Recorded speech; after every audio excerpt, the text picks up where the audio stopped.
What is up, everybody? So today I am just doing fantastic. I hope you're all doing fantastic.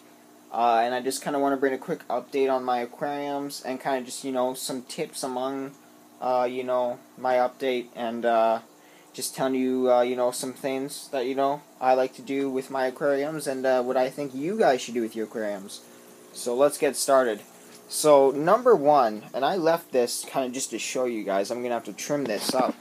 But you can see in this aquarium, this foxtail has gotten way out of hand in the front here, way out of hand. Also like the floating plants. And this tank is just crazy with plants. I just really need to hack it back. Although the fish like that, and it's good for the ecosystem, I should really be hacking them back and selling them because it just looks better, not having the super tall plant right in the front here. It needs to be hacked back, and I don't even know why I really have such a tall plant in the front here, but I was just kind of experimenting with kind of like having it like a little bit high in the front, and I kind of like that look, but this high is way out of, like, just no bueno. But I just wanted to show you guys that, so that's a tip.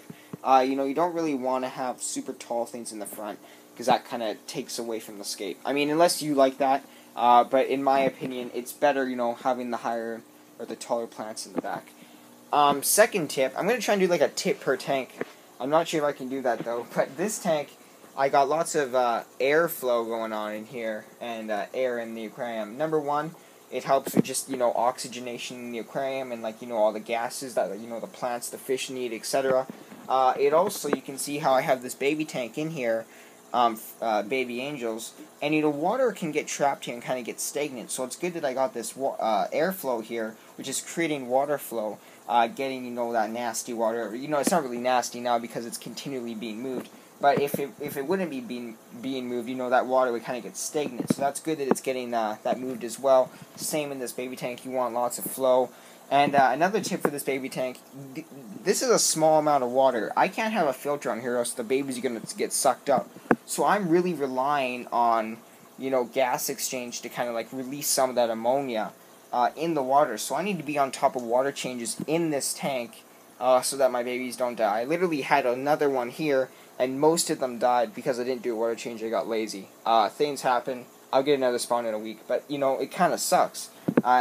This also helps in here, with reducing the ammonias and stuff. It helps gas it off. It's not like a never do water changes again type thing, but it does definitely help. Another tip, here's a good tip that I just thought of. These angels are always right in my face, they want to get fed, right? Like, they know they're going to get fed here pretty soon, just because I'm walking up, putting my hand there, they know. But if your fish, especially like angelfish or something like rambunctious fish, that, I'm not sure if I said that word right, I'm sorry if I'm flying through this, but if if you're like fish, like, usually like come up and like greet you, even like the discus, they come up and greet me now. Watch your fish, because sometimes, with a lot of tanks you can kind of just fly by, feeding them, da-da-da-da-da. But watch them eat. Make sure your fish are eating healthy, feed them good quality foods,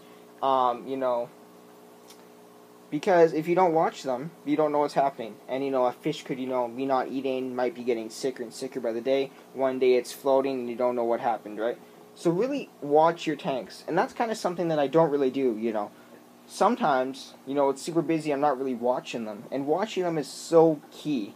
I sit down on this couch right here, watch them. And, really enjoy what you've created within your aquarium is also key. Because we do this to enjoy it too. And we don't want to just, make it and never look at it again. You want to enjoy it.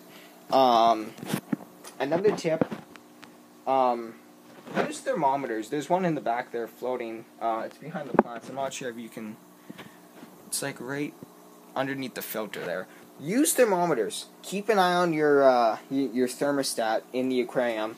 I keep reliable heaters, EHEIM heaters. You can't even see it because that big Anubias. Use reliable heaters and then use a thermometer. Because if something goes south, you're donezo. Either it gets cold, like if I live in Canada, so it gets cold here in the winter. I mean, granted, I have a furnace, but still, it's going to drop, or it's going to get really warm if it sticks on. So, take a look at your temperature, every once in a while, just take a look at it. It's looking good, you know. So take a good look at your tank every once in a while, like once a day or like twice a day, or whenever you're looking at a tank, just take a quick look at it. Of course, you know, digital ones are better than the you know, the ones that are in the tank, but it does a trick. And then another tip, you know, I got some baby angels and discus in this tank. These discus are still growing for sure. So feed them good quality foods, like I mentioned in this tank. But feed them 3, 4, 5 times a day. Like, do it. Just, it helps them.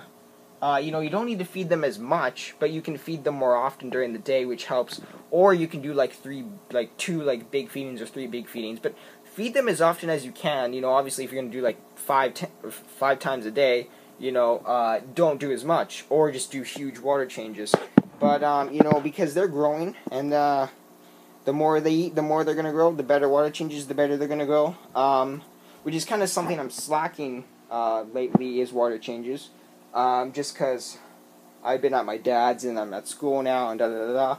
But, you know, keep on top of your water changes. At least every 2 weeks is a minimum, or like 3 weeks, you know, kind of depending on your... Well, I guess whatever works for you at the end of the day, depending on your fish load, you know, etc., your plants.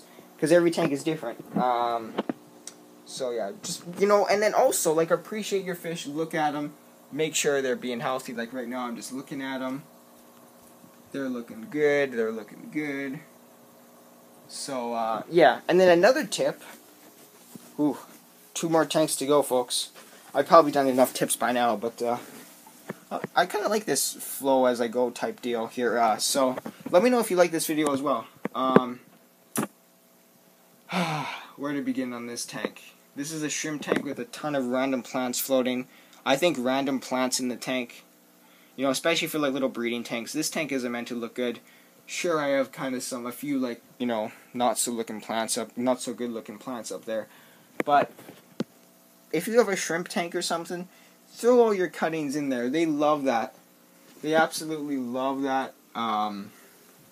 So yeah, folks, just throw them in there, and they'll do well for you. And then another tip: fry in a bigger aquarium. Do it halfway full. Get a sponge filter, and roll like that. So that's what I got for you, folks. Peace out. Later.